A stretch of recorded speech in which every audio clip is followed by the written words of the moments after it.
Happy St. Patrick's Day and welcome to the Single Barrel Sports Podcast, episode 15. My name is Deeb. My name is Scott. Let's do this. Welcome back to the Single Barrel Sports Podcast. Watching college football. I have a couple beers, a couple bourbons. Nah, you're the GOAT. There's no debating that. Will not be nearly as good as the hype.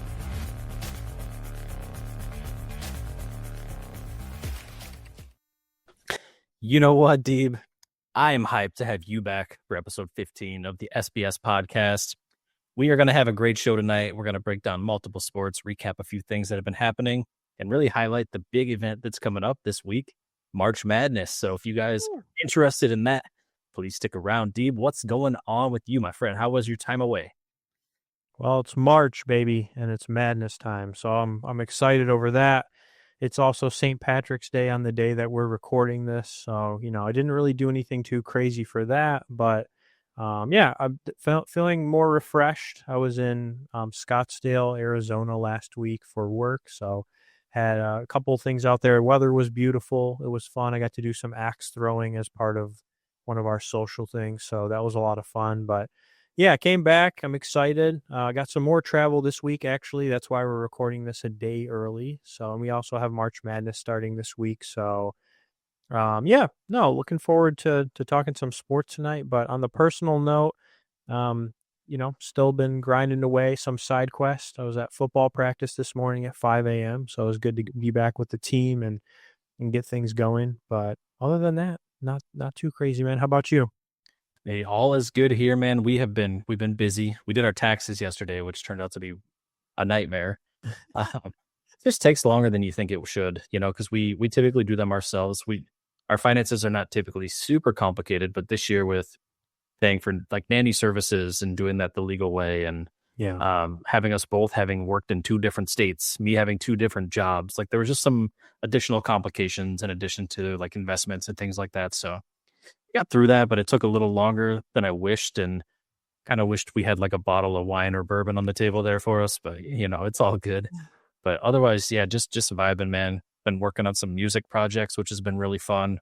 It is a very busy season in work, which has some upcoming travel, which you are also going to be there for. So definitely looking forward to reconnecting in person. But other than that, it's been beautiful here. 70s and 80s. The allergy season has really kicked in, and our trees are blooming. Our plants are blooming. It's actually kind of cool to have it this early after living in Michigan for several years. So no complaints here. Just need some Zyrtec.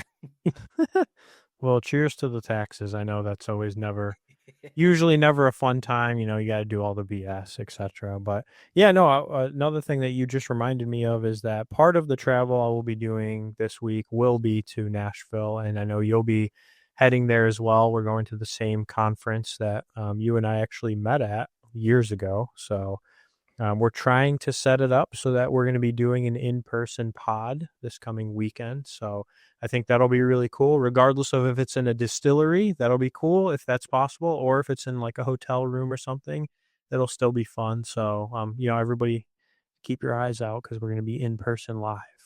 Yeah. And if anyone's in Nashville and wants to get a drink, just hit us up. We're going to be pretty busy. We are going to try and record while we're there, but that doesn't mean we can't, we're still going to have a drink or two, of course. Couple of libations out in Nashville. Come on. Oh, yeah. And some country music. Yeah. Country music. You know what? There's live music everywhere. People probably hear this all the time. My only gripe with Nashville is how crowded and how expensive it can be, which makes me sound like a real boomer. But I will say there's still a little bit of party in this young soul, even though I'm feeling a little older by the day. So I'm excited to be kind of around people in an outdoor-ish environment where, first of all, we're there for some professional development, but we're also there for some social networking as well, which is, as you mentioned, is how we met. I know that's your favorite part of these trips as well.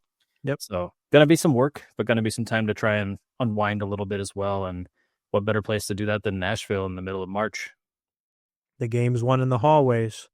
That's my saying when it comes to conferences. The last time that we had a conference in Nashville, March Madness was there.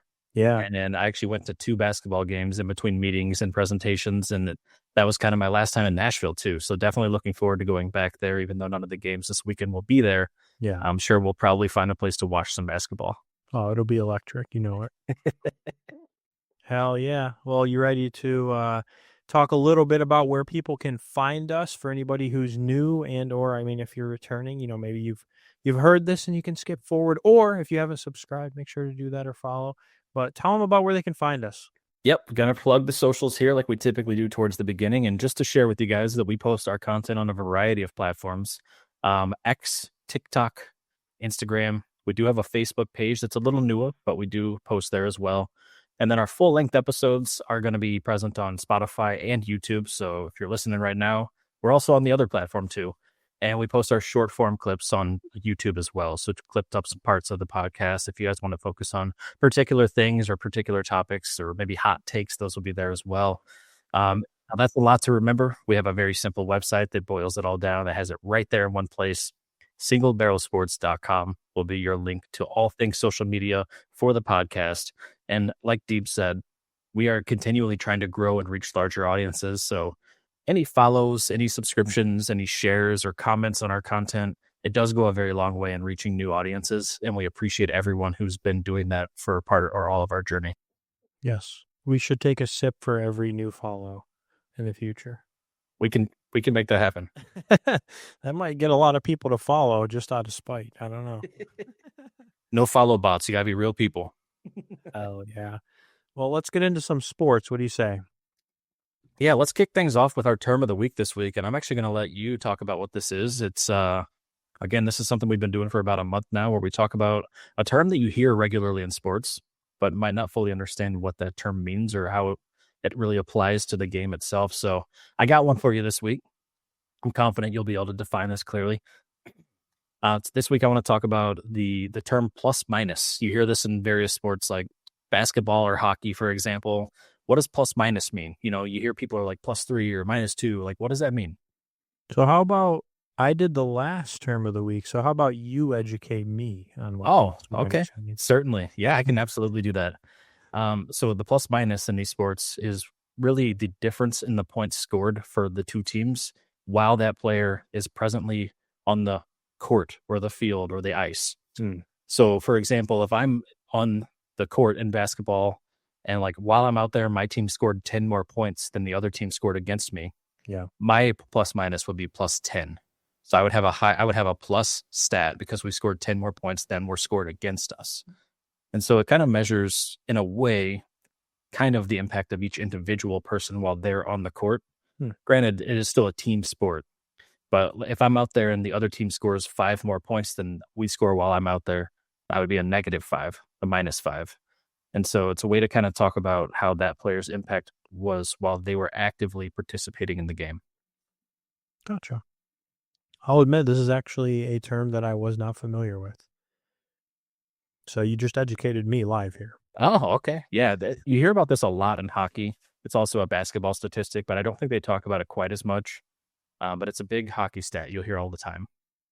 I was going to say, I've heard it in basketball, like NBA. I've heard people use the term, but I didn't really think much of it because, most of the time you're looking at like averages and points and that sort of thing. But that makes more sense. I mean, you're really able to look at what is the player's impact based on when they're on the floor, court, or ice, or etc. So that's a good one to know. Yeah, and in a 5-on-5 game, you're still measuring the team's performance.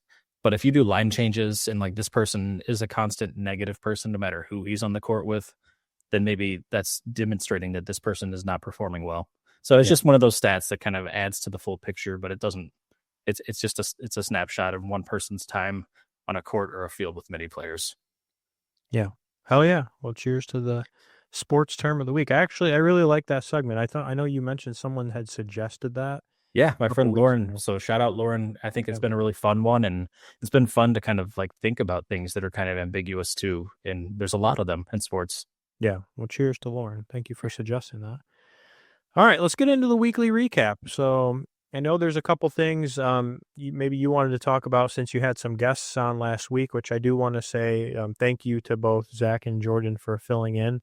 I did watch the episode and know both of them personally. You know, we've had some sips of bourbon and beer and other things and done some fun stuff. So wanted to say thanks to them. But you guys made some picks, and it looks like we had some updates on that. So what happened with the picks from your guys' talk last week?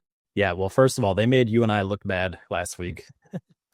We did the same thing we always do, spread picks, and you bet on the spread, not necessarily who you think will win or lose. And Zach went 3-1 over the 4 games that we brought up.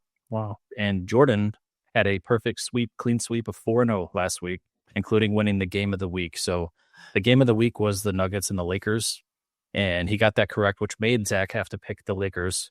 And that was the only game Zach lost. And I'm pretty sure he probably would have taken the Nuggets. So yeah, they were on top of things last week. And by winning the game of the week, Jordan gets to choose the bourbon that I drink on a future episode.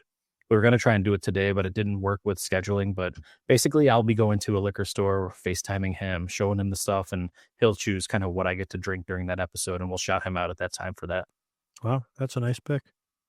Yeah. And then just to kind of compare their stats to yours and mine, over the last month and a half, we've been keeping a running tally on our picks when it comes to not golf, UFC, basketball, hockey, and we're not doing so hot. We're clearly a lot better at this when it comes to football. Yeah. My overall record right now, 8-8-1. We did have a push, so it would have been even money on that.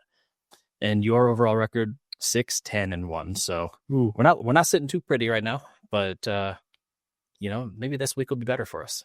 I wish my record was how tall I was, 6'10" You know, that would be nice. Yeah, I think that. I don't know if I would want to be 8-8-1, but well, you'd be like Wemby times. Well, Wemby maybe with one more foot. So true. Surprisingly, not that much taller than what he is. Yeah. Well, one of the things we had this past week was a golf event that we talked a little bit about. I know you and I had some excitement around this event, and that was the Players Tournament. So tell me about this tournament and kind of what happened this weekend. Yeah, so, the Players Championship is one of the most, I think, iconic events right now in golf, modern day. So there are 4 major championships that are played throughout the year, and most people consider this the 5th, so it's not really a major. Doesn't count in terms of what they would call a major, but they basically play it as if it is a major. So you're going to have a really stacked field. You're going to have a ton of guys who love this course. It's a tough course, and it played that way this past weekend. And you're also going to have kind of those legendary players who have played here and won in the past. So overall, there was a lot of up and down. I did catch mainly, I think it was the last 2 days, so Saturday and Sunday. We were able to watch some of those, and a lot of ups and downs. They had some weather, so they did have a weather delay. There was a ton of wind on, it was either Friday or Saturday, so that really impacted people in terms of play because, if you've ever played in the wind, it's like you want to go this way, you got to hit the ball the opposite way. So a lot of weather was involved in this one, and you had a lot of people going up and down on the leaderboard. Like I know the one day Mingwoo Lee was the leader, I think, at the end of the round, and then the next day he literally was like not even in the top 10, and basically just because I think weather and he struggled. So we saw a lot of back and forth. At the end of the day, though, Rory McIlroy did end up winning with a score of -12. They did actually go to a playoff, though. So JJ Spawn, another guy who was leading after Saturday, they both ended up tying on Sunday. So they were both -12 at the end. And when that happens and there's a tie, depending on where you play, you'll have a different circumstance of the playoff. So in this case, they actually had a 3-hole playoff. In some courses, you'll just do a 1-hole playoff. So it just kind of depends on the course and the rules of what that tournament is. And so Rory ended up beating him today, which is kind of funny because we're recording this on St. Paddy's Day and Rory is Irish. So, it's kind of like the luck of the Irish came through. With the win, it's his second Players Championship under his belt. So he joins other legends like Jack Nicklaus, Fred Couples, Tiger Woods, and Scotty Scheffler. So those are some iconic names right now Yeah. in golf. But I did want to actually show real quick, and then we can chat about it. This is really I think the play that killed JJ Spawn. And this play was from the playoff round this morning, right? Yeah, so they ended up having to play this morning at like 9 a.m. But so this is just to give a little bit of context. This is on the 17th hole. So they had to play, I think it was 16, 17, and 18 were the three holes. The 17th hole is the iconic island green. And so it's a island, it's on an island. And so there's a ton of water around it. Ton of people hit this into the water. And so let's see what ended up happening to JJ here. So it looks like initially always looks like a good shot, and then he just look at his face. He just he knew at that moment too. He's like, "Ooh, I just lost this championship." Yeah, and when that happens, they do have a drop zone, but unfortunately, when that happens, especially like in a playoff, did he double bogey that hole? I think I read that. Yeah, I think so. Usually, I mean. Number one, the green is hard to hit because it's an island. Number two, if you watched any of it, when they hit the green, it can still go in the water. So people still like the green is a tough green to hit regardless of if you hit it on the green or not. Mm-hmm. I remember I used to play the Tiger Woods golf games all the time as a kid, and I loved that course and that hole in particular. Yeah.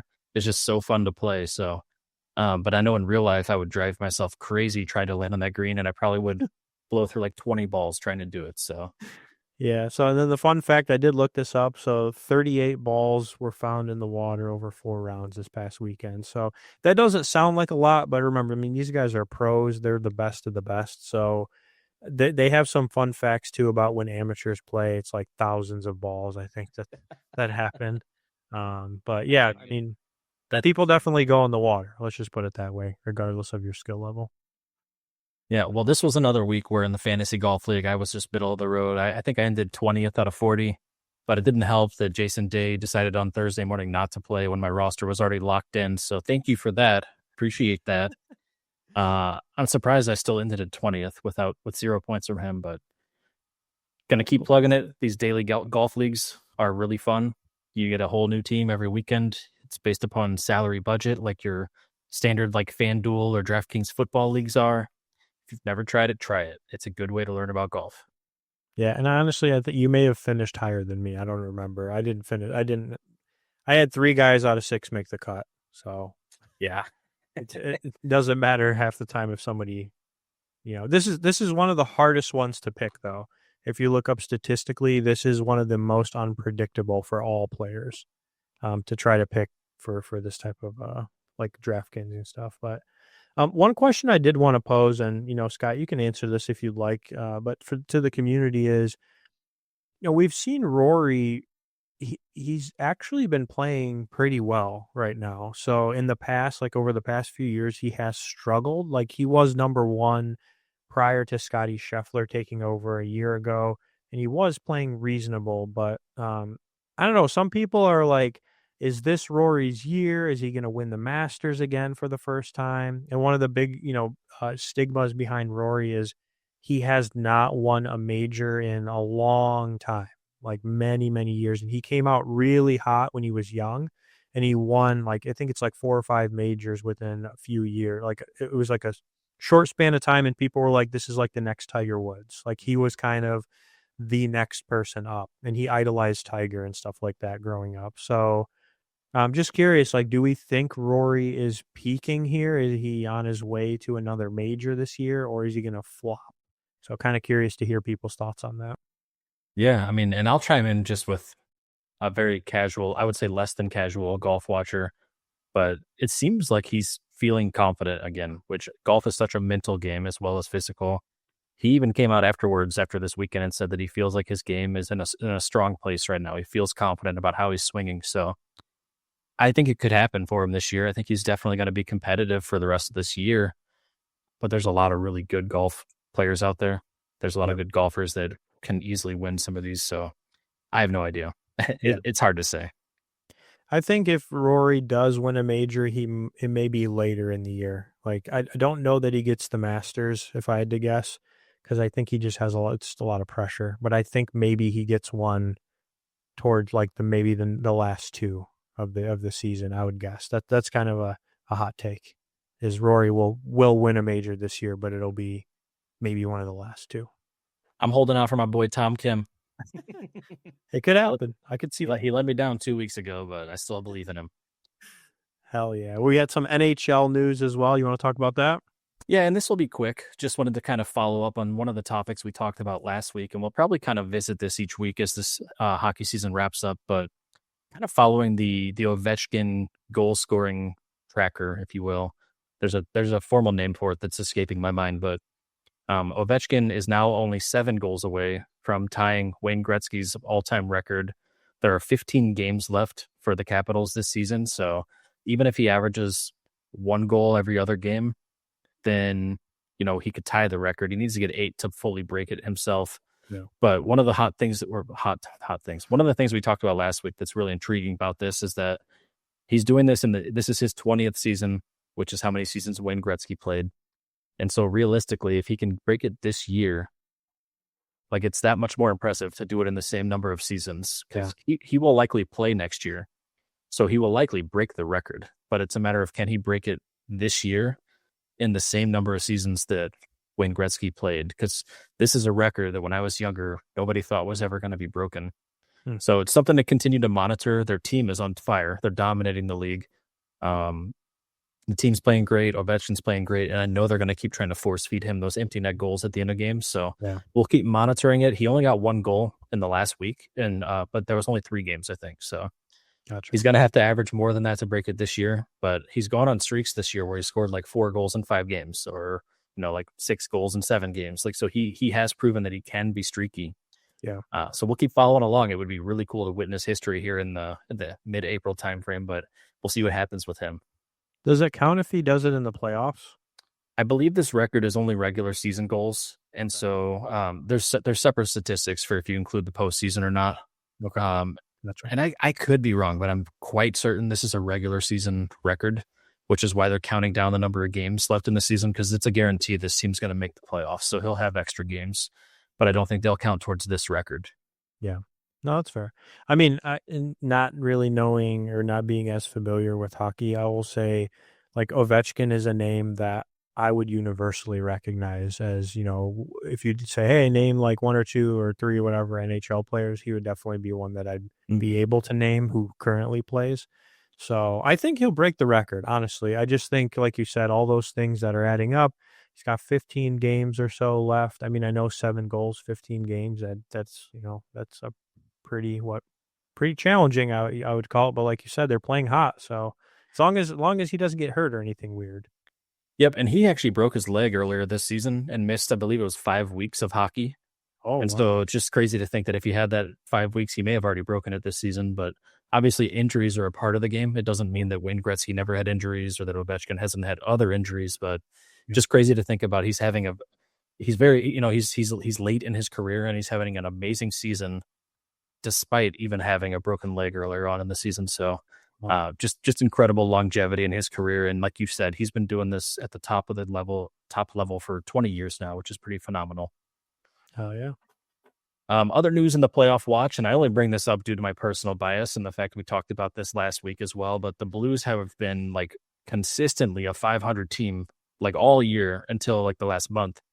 And so those of you maybe watching for the first time, the St. Louis Blues are my favorite sports team out of all sports. And they are now tied for the last wild card spot in the West in the NHL. So if the season ended today, I think they actually wouldn't make it. I think they're losing the tiebreaker against the other team, but they have the same number of points in the standings. And so they are right in the hunt now to be a playoff team. I think they've got 5 more wins than losses. So that's been nice to see them finally get away from that 500 record. And while that's not super impressive, they have the kind of team and goaltender especially that can win under pressure. So I think that anything could happen if they just get in. So very excited about that. We'll keep following the Blues because I love them, and we'll see what happens with that. So if they make the playoff, do you think they have a shot to go deep? I would never count out the St. Louis Blues with Jordan Binnington playing goalie for them. Hmm. He is the epitome of rising to the occasion, and he did that for Team Canada in the Four Nations tournament. He was their goalie. In the finals, when they beat USA, he dominated that game. But he is the goaltender when we won the Stanley Cup for the first time. He was a rookie that year. He's the guy who was famously quoted when they asked him if he was nervous. He looked directly at the camera and said, "Do I look nervous?" Like just stone cold. And he's proven that he's slightly above average, I would say, during the regular season as a goaltender. But during the playoffs, he like rises up to being like the best goaltender in the whole league. So It's a weird thing, but he's done it every time we've made the playoffs. He instantly just becomes better overnight. And so I would never count the Blues out while he's a goaltender for us. He must be drinking the good stuff, Yeah, I suppose. Something's up. Yeah. Well, now speaking of goaltending, I want to show a clip that just happened this week. I think it was the Flyers versus the Senators. And it actually isn't a goalie, but it is a goal save. And I thought it was just very impressive, very athletic save when you think about stick handling and how small the hockey puck is. So just on this still frame here, this looks like an easy goal, right? Like half the net is open, more than half the net is open. This guy just has to flick it in and it's an easy goal. But if there's a defender that's coming back from center ice, and just watch what happens here. Okay. So he rips it, and this guy slashes it out of the air with his hockey stick. Is that allowed? Yep. Wow, there's no rule where, like, if you cross the little blue line or anything, it's like goaltending or something weird? Nope. So the defense can do that. If the offense were to be in that blue area and hit the goalie, that would be called goalie interference. But no, so he came in like out of nowhere and just saved that goal from like hitting the puck out of midair like a baseball. It was just kind of a crazy save. Huh. You see defenders block shots all the time, but not like that. That was phenomenal. I didn't know that they could do that, honestly. I would have, like, as a non, hockey watcher, I would honestly, if I just saw that, like, I was scrolling X, I'd be like, was that goaltending? Yep. So if he hit somebody with his stick, then he would have gotten a penalty.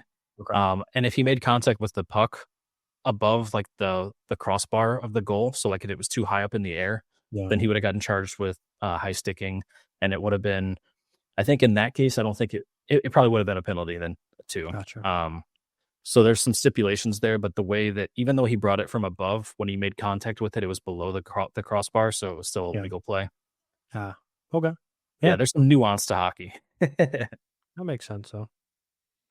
So, moving into NBA, we just have a couple things in here, some highlights. So, two teams that have been really hot on both the Western and Eastern Conference we have three teams, but Boston and OKC have clinched playoff spots in addition to Cleveland. So those three teams have already clinched playoffs, which I'm trying to think. Playoffs start maybe there's at least another month or so of April, May? Yeah, like May, early May, something like that. Yeah, so kind of impressive to be clinching already, but they are far and above the rest of the league in wins. And Cleveland and OKC are actually tied at the top with 56 wins apiece as of this afternoon. If they're playing tonight, that could change. So out of those three teams right now, who do you think is the most dangerous team out of those three in the playoffs? I'm going to say, and I didn't think I would say this until this week, I think that I would say Oklahoma City is probably the most dangerous team right now that I would say would give anybody trouble in the playoffs. What do you think? Oh, man. I mean, the one that is probably the most surprising to me is Cleveland. I don't know if they're the most dangerous, but I mean, they've been playing lights out. Mm-hmm. They have to go through Boston as well, to get there. But I don't know. I feel like Cleveland is number one, the most surprising, and potentially number two, the most dangerous in this coming playoff. Yeah, that would have been my pick last week. I just think that OKC is really stringing it together and looking very tough. So it's anyone's game. I also think the Lakers are a team that could play anybody at that level. Yeah, they're looking like they're going to make the playoffs pretty confidently this season now. The Luka trade obviously helps with that. And I think the more time that passes with Luka on that team, the better they will get. So we'll see what happens. I'm excited to watch them, but I also have a little bit of a bias there because I'm a big fan of LeBron James, which is no secret to this podcast. And I want to see him get one more. So that brings me to a question, though. Do you think that this now post LeBron Cavs team is elite again, to back kind of with the days when they had him because based on the way they're playing. What are your thoughts? It's hard to say they're not. I mean, they were the first team to clinch the playoffs. I think that makes you, at least in this season, pretty elite. Yeah. They're at the top of the league in wins. It's hard to say. I mean, I think all signs would say that they are. I don't know if they're elite. I don't know if they're building like a franchise where year after year they're going to be elite, but they're pretty elite this year at least, and they could be continuously moving forward. Yeah, I would say Cleveland this year is elite. The question is will they maintain that level of play for the next X amount of years or not? Yeah, it's hard to say. And I don't know, to be honest with you. I guess I didn't expect them to be this good this year, which makes me question if they'll continue, but there's no signs showing that they're slowing down. Yeah, we will have to wait and see.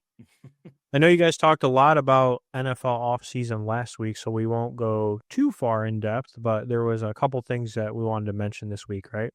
Yeah, we had a whole little segment talking about the Bengals contract debacle is what I was calling it, and something big happened this weekend. If you want to pull up, there's a graphic I think that's worth showing here. Yep. But let me pull it up. Yeah, I'm gonna have you show it up, and then we'll debrief it. We can just look at it quickly here. But as you can see here, the Bengals between three players are now spending 44% of their entire salary cap. You got $55 million a year for Burrow. Wow. They finally signed Jamar Chase at $40.25 million a year. And then T. Higgins, who they had franchise tagged and we all kind of thought would be going to a different team either this year or next year. They signed him to a 4-year deal, averaging 28.75 as well. So we're looking at a year where salary cap is $279.2 million, and they're spending $125 million on only three players. So we can drop the graphic. I just want to kind of talk about this a little bit. And a team that was so offensive, that had absolutely the most horrendous defense in the league. What are your thoughts about the Bengals now solidifying that they're keeping that offense how it was, but spending nearly half of their entire salary for the whole team on just three players? What do you think about that? Listen, those three players are phenomenal players. So any one of those three could go to another team and be probably the highest or one of the highest players on those teams. I don't think there's any doubt about that.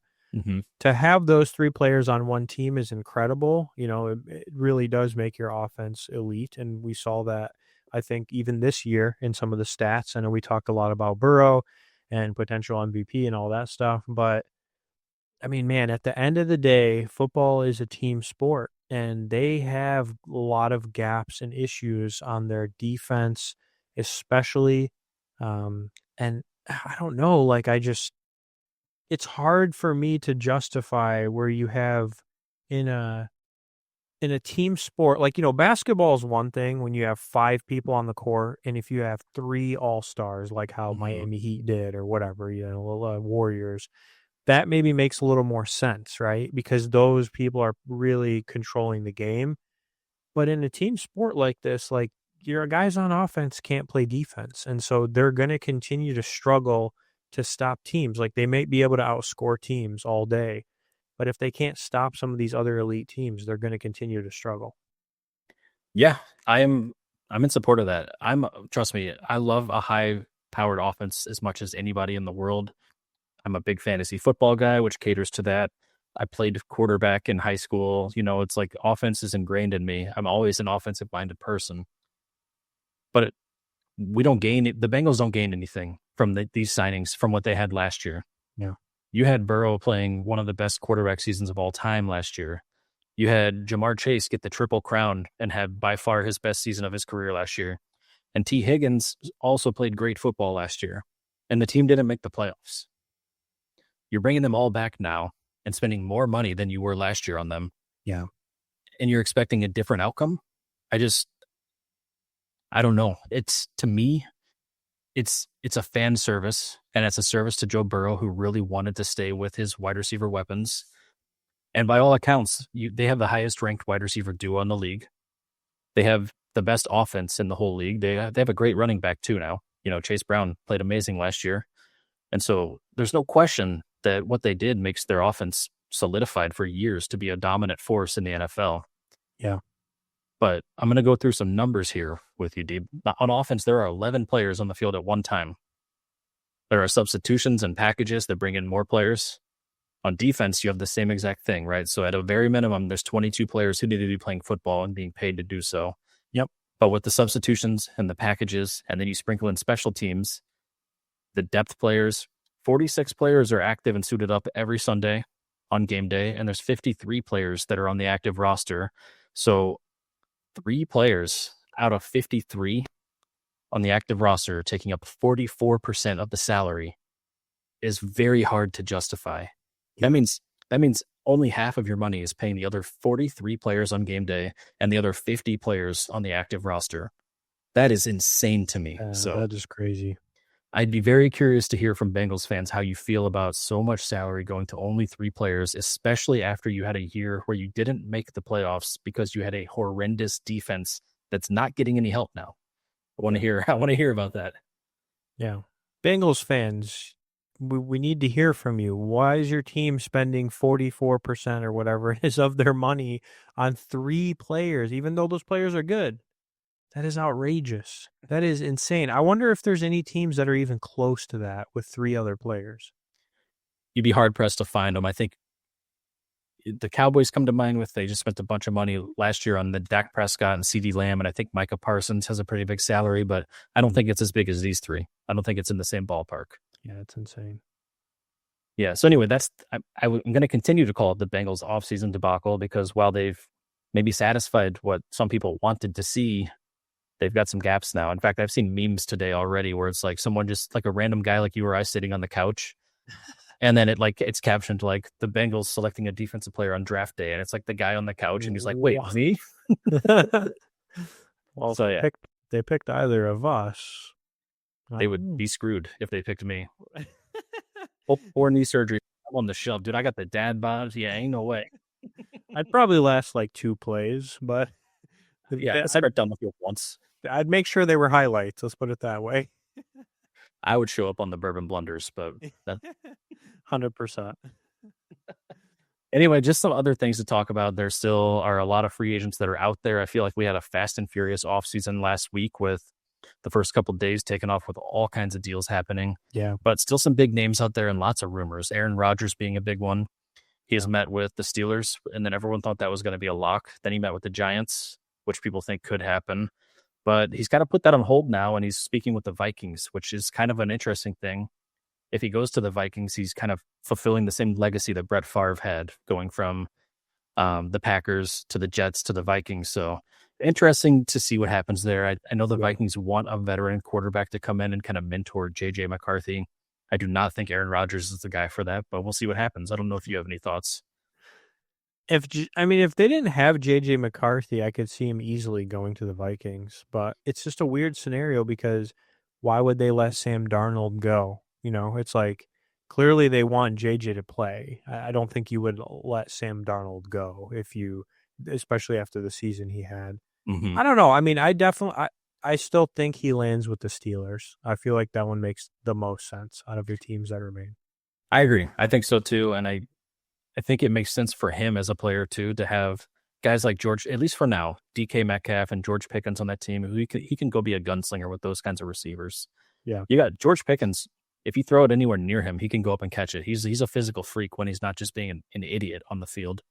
You know, he's either catching like the crazy deep ball or he's trying to fight the cornerbacks while they're running the ball for 4 yards. So you never really know.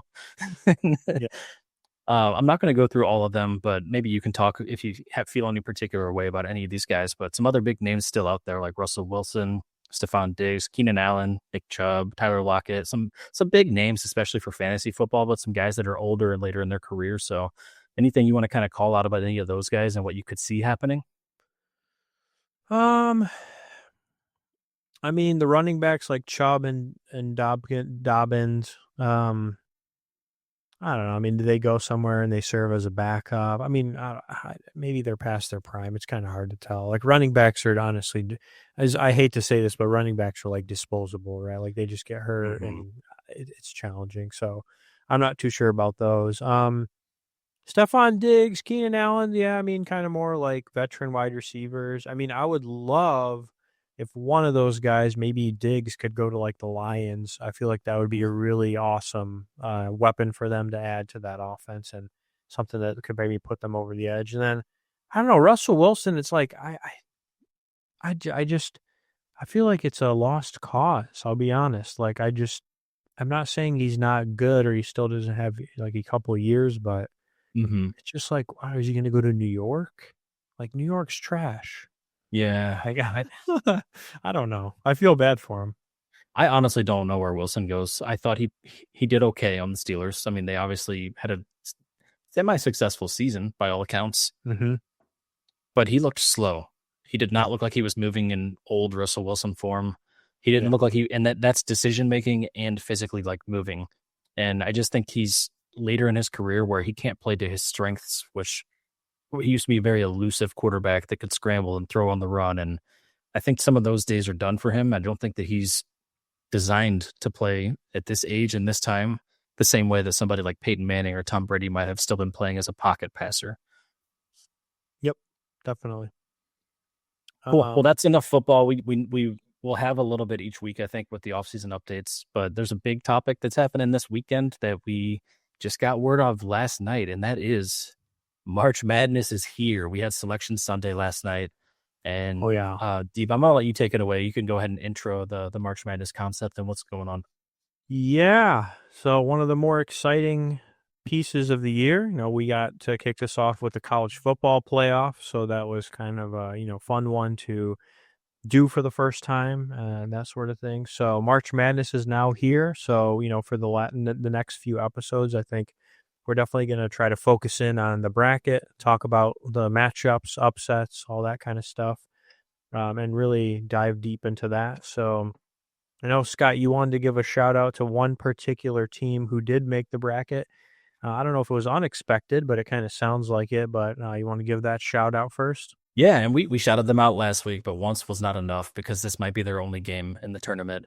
But SIUE, where I went to school, where I graduated for pharmacy school there, shout out to them. They made the tournament for the very first time in the school's history, so it's kind of a big deal. They've only been a D1 basketball team for like 10 years or so, and so it's kind of a big deal that we've made it now. And we're playing Houston. We're the 16 seed.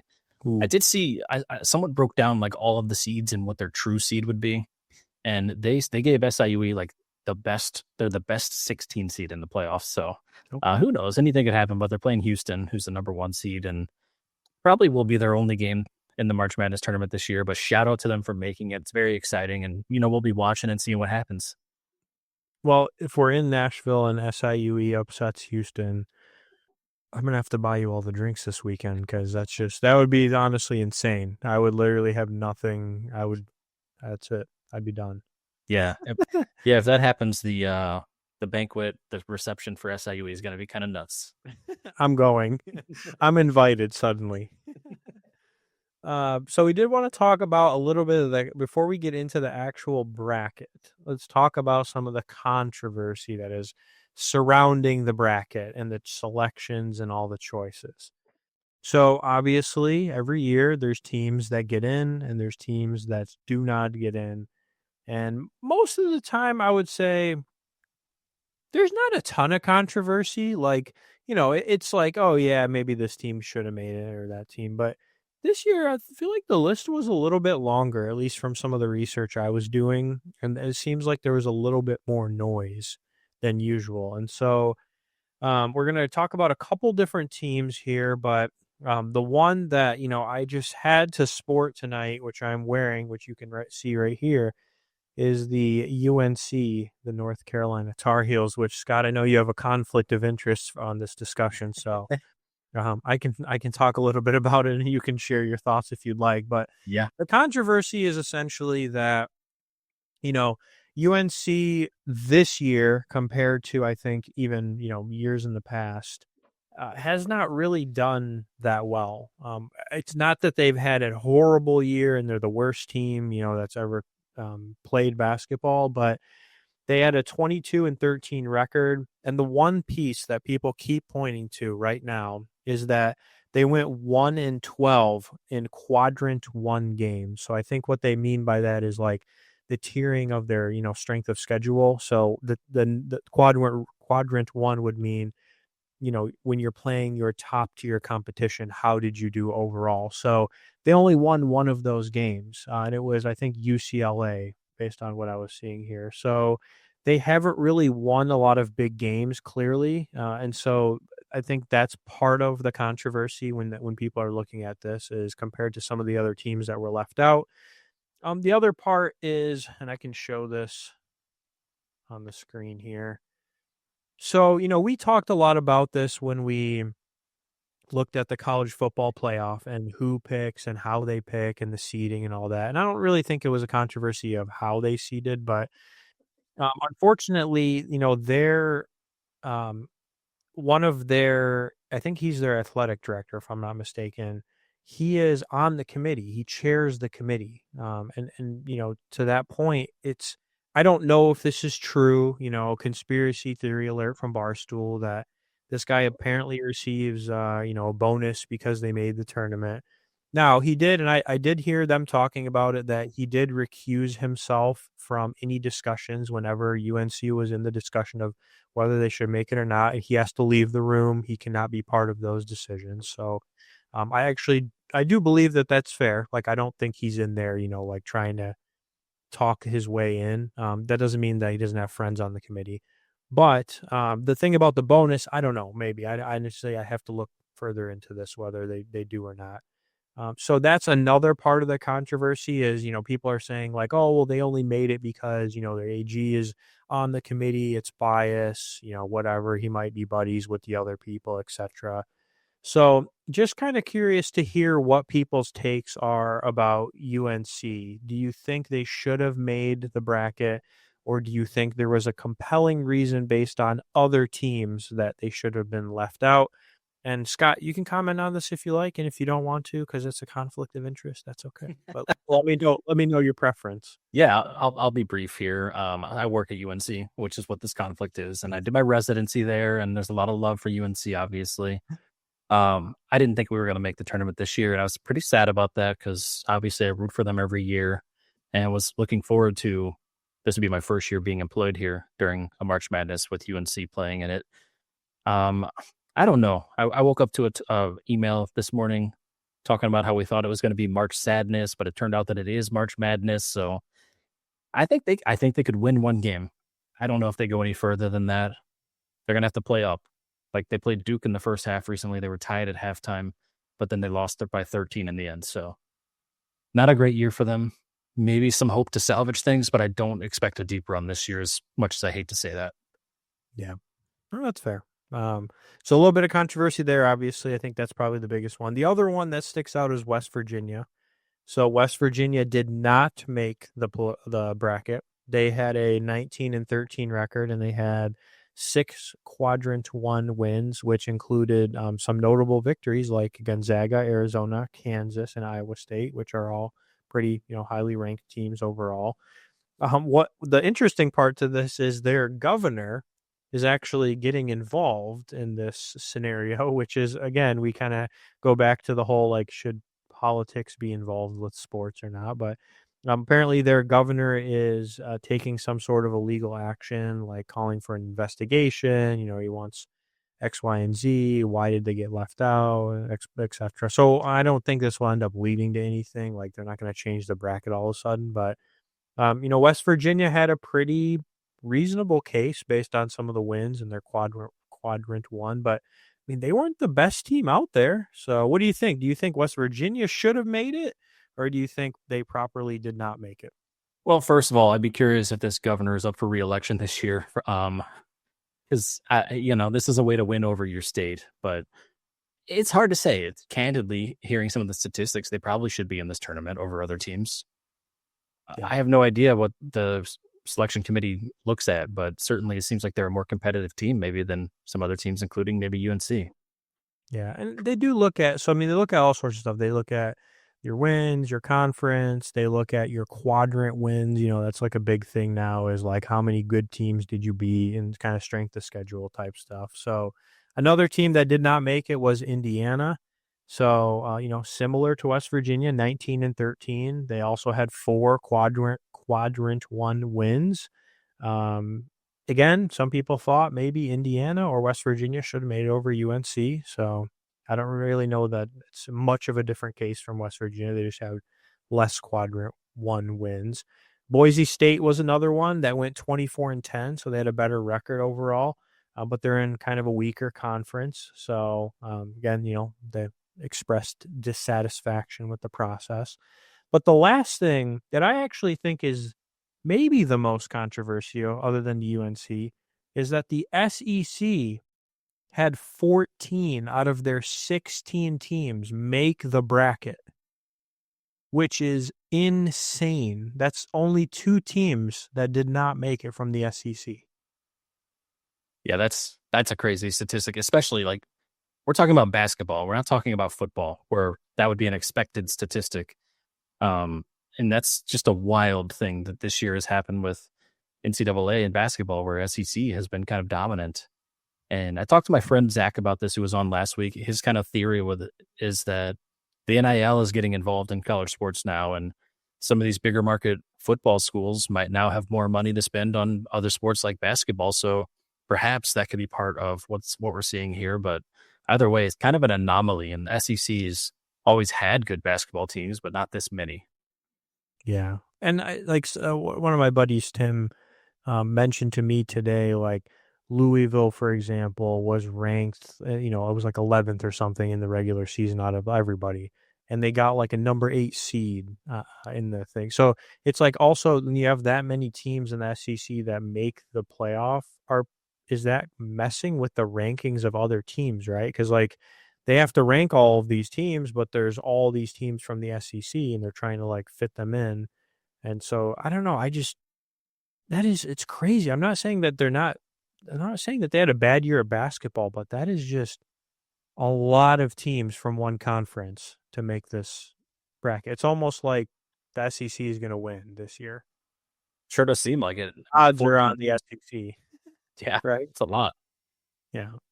But while we're talking about who's going to win, we have a contest that we want to share with anybody who wants to be a part of this in the SPS community.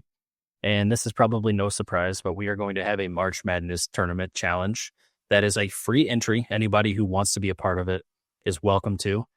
And whoever wins this tournament will get a $20 gift card of their choice. So we can kind of work out the details of the gift card after the fact. But we encourage you to join it, to play along, invite your friends. March Madness is a time of fun. There's no tried and true strategy to this. People think they know ball, and then upsets happen all the time. Some people choose based upon mascots or jersey colors. And so I recommend that you just try it out. There's no risk to trying it, and you might win $20 and have a really good time. So we are hosting this. It's on ESPN, and we will have the link on all of our socials. And it will also be in the description of this episode. But this episode comes out on Thursday, and you have to have your submission in by 12:15 p.m. Eastern on Thursday. So you don't have much time, but we'll have this out on socials prior to this episode dropping. Yeah. And I think what we were going to do is maybe did you want to go through and take a look at brackets now, or did you want to save that for the Single Barrel Sports Pick section? Let's go ahead and pull it up, and we'll be brief here. I think it would be fun to kind of show each one of our maybe top final four teams that we chose without giving away too many details of our own brackets, but just kind of show them what it looks like when you're on the website. As you guys can see here on the screen, the group is called Single Barrel Sports, got the C3PO logo there. 20 people have already joined, which is incredible. And Deeb, show them kind of what it looks like when you go to click in and start making your picks. Well, I did make my picks, so that's okay for people to see. I don't mind if people see them. Yeah, we're not going to focus on your picks. We'll make a gentleman's agreement there. I guess technically, though, by the time this comes out, most people would have already submitted them. So my picks are going to get you the opposite too. So if you want to win, pick the opposite of what I picked. So I did pick Houston to win. So if SIUE does that upset, I'll be screwed. But this is I'll try to expand it here for you. So yeah, I mean, pretty much you just go through, make your selections. Did you want to focus in on a specific round? Yeah, why don't we just look at the Final Four? If you want to scroll down to where the championship is, it'll have the games on each side of it too. Oh, right here? Go a little lower. Oh, shit. Yeah, right there. There we go. Yeah. So for Final Four, it looks like you have Auburn against St. John's, with St. John's winning. Yep. And then Duke versus Houston on the other side, with Houston winning and then Houston becoming the national champion overall. Yeah, which a lot of people are going to trash me for picking Duke because, Duke's on the upset. They're going to get up. I think Duke can go all the way. I don't know if Cooper Flags, whatever. It kind of depends on him, but I still think they're a really good team. So if they get upset, it's okay. Well, I can share what I've got here too, just for fairness. I'll show you my Final Four as well. And there's a similarity here that you just spoke of, and that is Duke is also on mine. So as I look at my Final Four, I've got Michigan State and Florida on the left. I've got Duke and Illinois on the right. Illinois.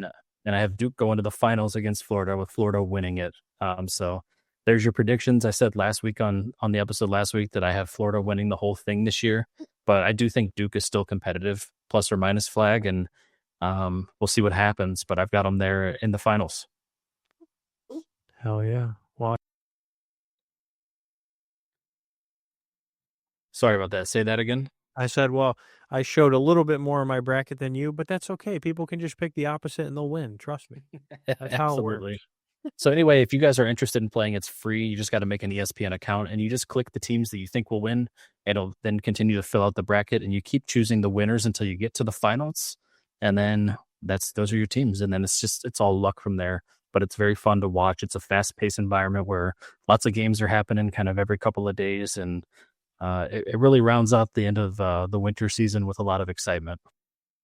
Hell yeah. I think it's time for the halftime pour. I believe it is. Why don't you go ahead first? So the halftime pour is where we take a second to appreciate bourbon. We are the Single Barrel Sports Podcast. Single barrel meaning bourbon. And so we each like to pick a different bourbon each week. We'll tell you a little bit about what we picked and why, and then we'll answer a question of the week. So I have a very special bottle, which I got this past week. I came back home from Scottsdale, and this was waiting for me. It is a Rebel Single Barrel Stave Finish Collection. It's the reason why this is a special barrel, Scott, is because there is a bunch of nerds that I got to know in the pharmacy space that call themselves the Pharmacy Bourbon Society. And they have their own sticker here on the back. So it's a custom sticker, and it's kind of hard to tell. And then on here, you'll also see the pick is for the Pharmacy Bourbon Society. But these guys picked a barrel, and this is a stave finishing, imparts the flavors of notes of caramel honey. So this is a very unique pick that, you can't really get anywhere other than from the Pharmacy Bourbon Society. So that's why I picked it. I love it. It sounds delicious, and I'm looking forward to trying it in the near future, hopefully. Yeah, I'm going to bring you a pour. Okay, hell yeah. My bottle is one I've actually never seen before. I feel like maybe I've seen it, but I didn't really know the brand. But it's a 2XO bottle, which stands for 2 times oaked. So the double oak, it's their oak series bourbon, and they double oak these things. And this is the American oak is what this one is. And I have had this once before, and you can see that there's quite a bit out of the bottle. I've actually had it twice, and so both times I enjoyed it. It is a very caramely and oaky flavored bourbon.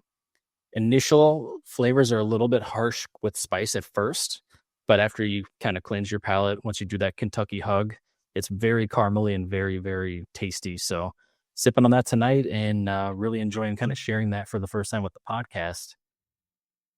Hell yeah. And we have a question of the week.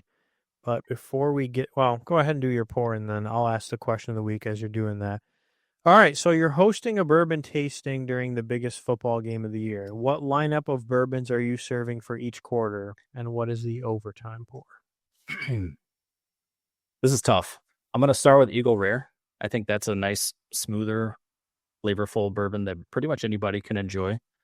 And so it's a nice kind of opener, because you kind of want to go from like the least harsh to the harsh when you're drinking bourbon.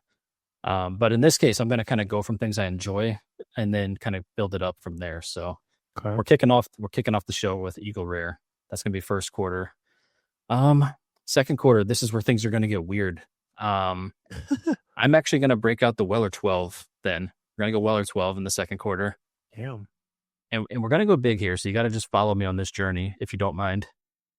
But as we continue on throughout the night, I think that the next one, third quarter, coming out of halftime after a big halftime performance, I'm gonna go with a barrel pick of, this is gonna be crazy. It's gonna be a barrel pick of Knobs Creek.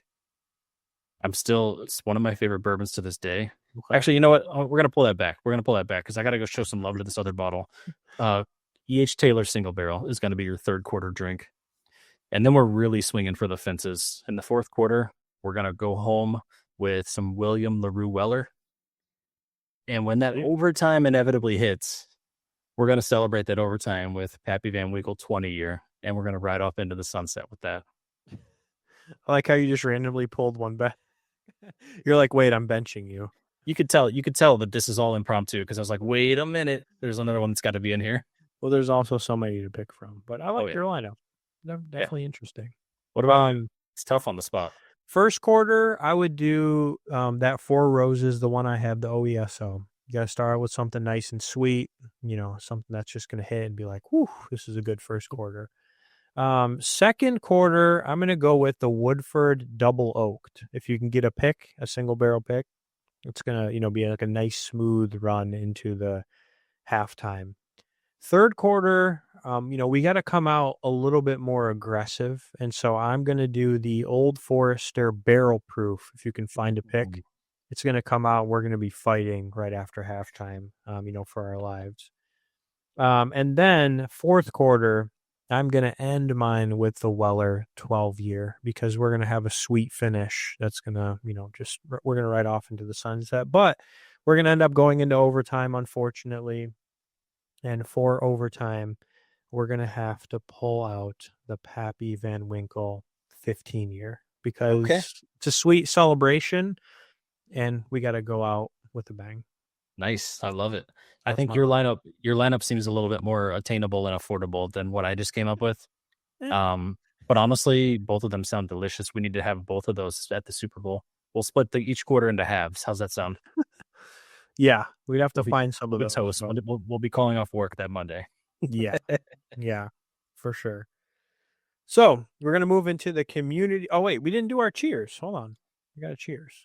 Salud, my friend. Welcome back. Left Time Pour, and cheers to next week being in person. Absolutely. Cheers. Oh, yeah. All right, community call-outs. Yeah, we're going to rapid fire some people, right? Yeah, and we always appreciate everyone who engages with us. So I'm going to try and do this quickly.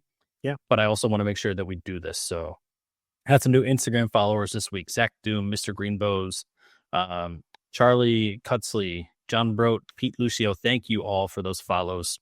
And just to highlight a few of the comments that we've heard on social media, on X, we had Groceries kind of calling out Justin Fields as a bust going to New York Jets. Yep. We had Gio kind of talking shit about Joey Bosa going to the Bills. The Seattle Crabber was kind of talking about the upcoming season for the Seahawks being a bit of a coin toss and just seeing kind of what happens. Mike Molo talking about the Jets getting their hopes up every offseason just to have a bad season. And then we had a bunch of Colts fans that had a lot to say about Anthony Richardson being potentially traded or not, with most of them agreeing that he should not be. But one thing that just happened in the middle of the recording of this podcast, I definitely want to shout out. We had Garrett Fredrickson, who just commented on one of our YouTube shorts. And I love this, and this means so much. So Garrett, if you see this, thank you.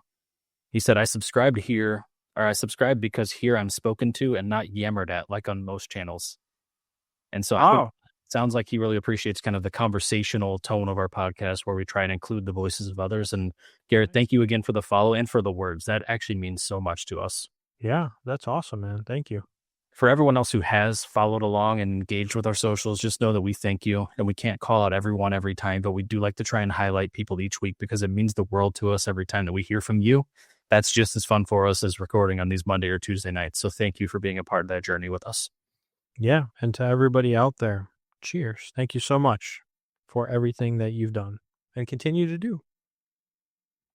All right. So I think we have a couple of bourbon blenders. I don't know if we need to necessarily, we had a couple ones that we had left over from a few weeks ago, but maybe we just go into a couple of these and show some stuff in here. Yeah, we've got a few in the bankroll here. We'll bring back next week, but let's just go through. There's 3 of them that I think we should show this week. Okay. I think this one was from a little like a couple weeks ago, but I thought this was an interesting one. This is about it's a community question, right? We're just kind of posing this as a community question.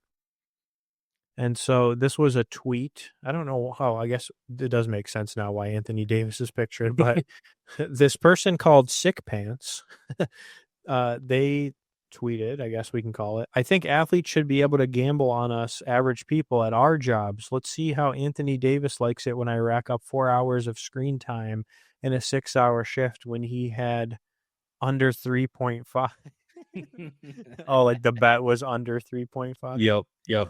Which Oh my I God. personally can attest to this because both times that I've bet on Anthony Davis this season, he got hurt during those games in the very first quarter. So thanks a lot, brother. Thank you for that.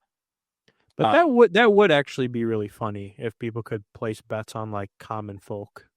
Yep. The screen time thing, we can all relate to that. There's just some days where you just really couldn't be bothered to work the full 8 hours. We can all admit that. It don't happen often. We're all busy people, but screen time occasionally is no big deal. All right, and this next one is a golf. What is this, like a skit? Oh yeah, just make it full screen. We'll turn the volume up, Okay. and just enjoy this for what it is. This is exactly how I feel every time that I golf. All right, here we go. Oh, I keep slicing it. Oh, is that gonna hit him? It's not that far, is it? you gonna say? You should say it. Say it. Yeah, it kind of looks like you.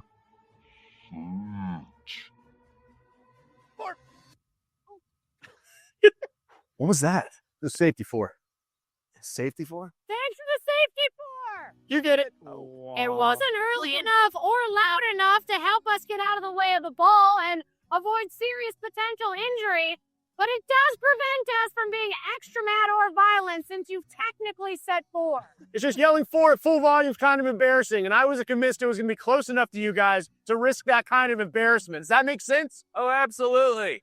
Yeah, we almost died, but you did technically yell 4 before the ball hit the ground, so now I can't come over there and fight you to death. Loophole! Loophole! Loophole! Oh, hit another. Yeah. You hit him. Oh, does that feel right? So anyway, that is exactly how I feel about yelling 4 on the golf course, and I do yell it just for the record, but I don't like having to yell it. And so there have been times in my life where I hesitate for a moment, but then I do it much sooner than that. I just thought that was funny. Yeah, I've had instances where people have hit, not because we're playing slow, I promise, because it's like one of those things where you just get piled up and people hit into you, and I've almost like legit got into it with people. They were like younger or whatever, but anyways. So we have this last one too. That's a random baseball one. Yeah, have you seen this yet, Deeb? I have, yeah. It's funny. This is just some random Michigan baseball clip, and for anyone who likes to party, I guess you'll relate to this.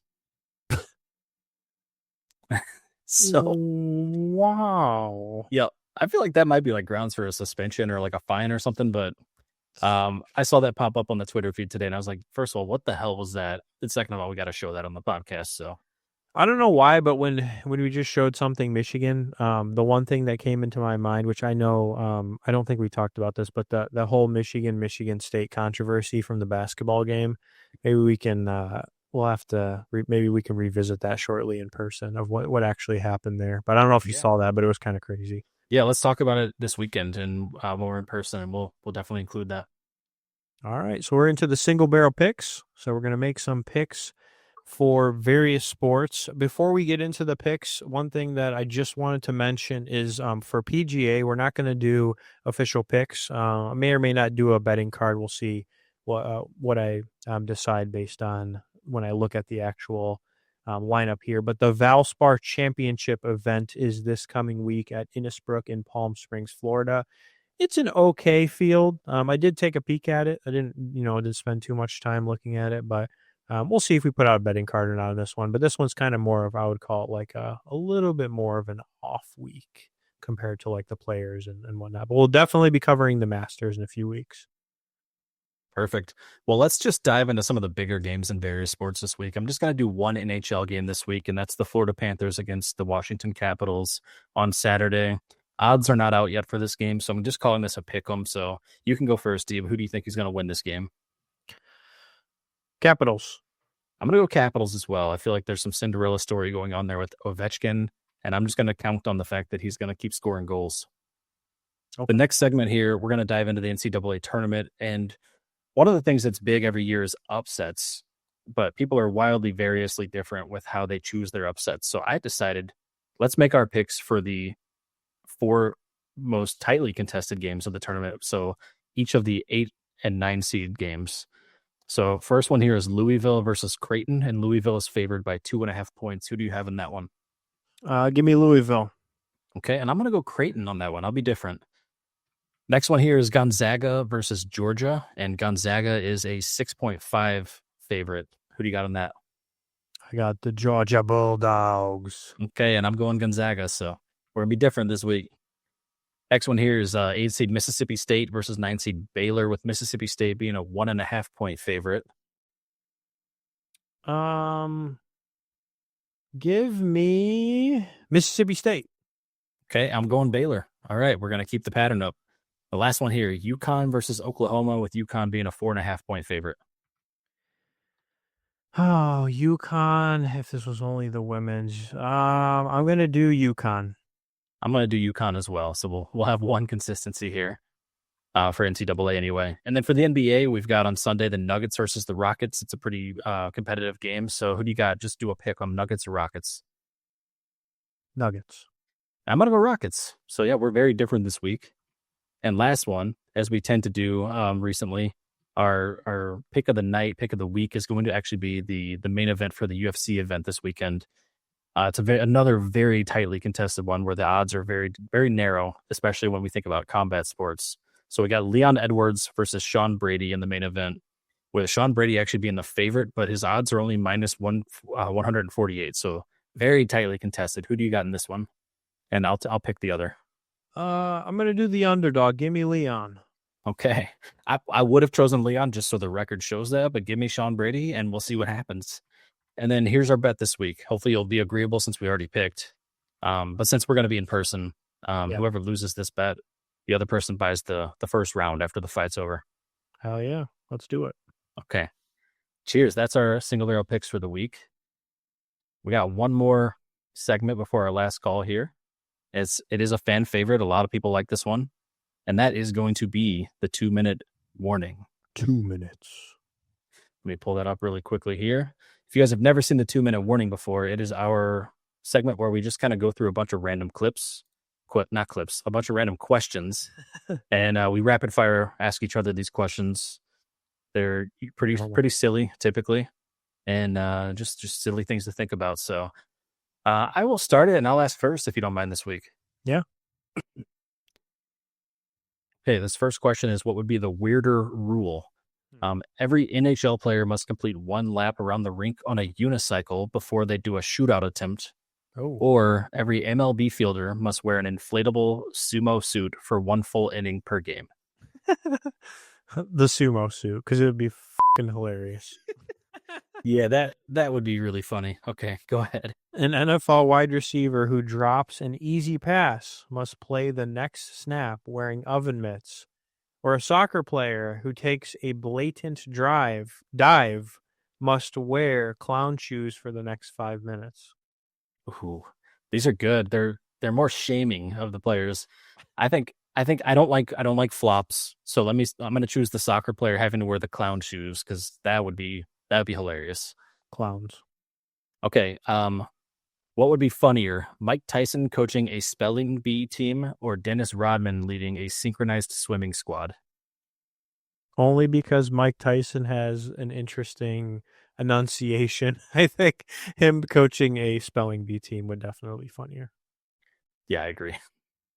All right. So Bill Belichick coaching a high-energy K-pop dance group or John Daly coaching a yoga retreat? It's got to be Bill Belichick, especially now that he's at UNC. I just feel like knowing him and his seriousness, him coaching high-energy K-pop is just very funny to visualize. John Daly would be probably destroyed doing the yoga. Yeah. All right, what would be better? Stephen A. Smith managing a baseball team for a full 9-inning game, or Peyton Manning coaching a professional chess team? I feel like Peyton. He has more discipline. I would agree with that. All right, let's do one more here. Usain Bolt coaching a competitive eating team, or Conor McGregor taking charge of a kindergarten soccer team. I'm going Conor McGregor with the kindergarten soccer team because it reminds me of what I think would happen would be the movie Kicking and Screaming with Will Ferrell, and that would be hilarious.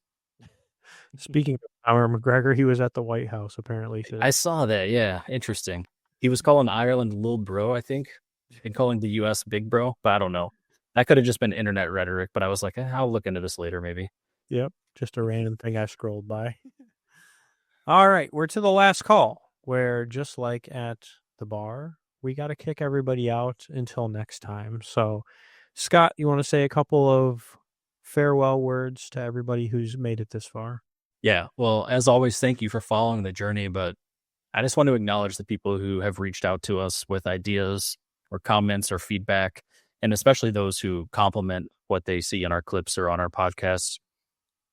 That kind of stuff is very energizing, and it makes me want to continue to do this forever. We have fun doing this, obviously, but it's really nice to know that other people find enjoyment too. So for those who have reached out to us or engaged with our content in any way, just thank you from the bottom of my heart, and we're going to keep chugging right along here.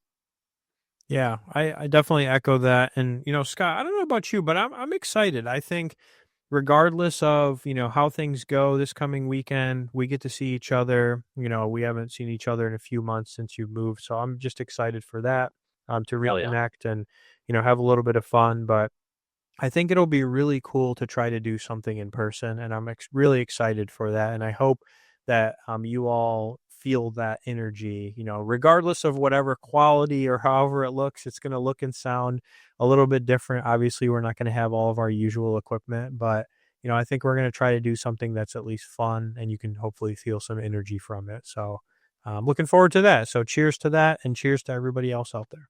Yeah. Cheers. Thank you all.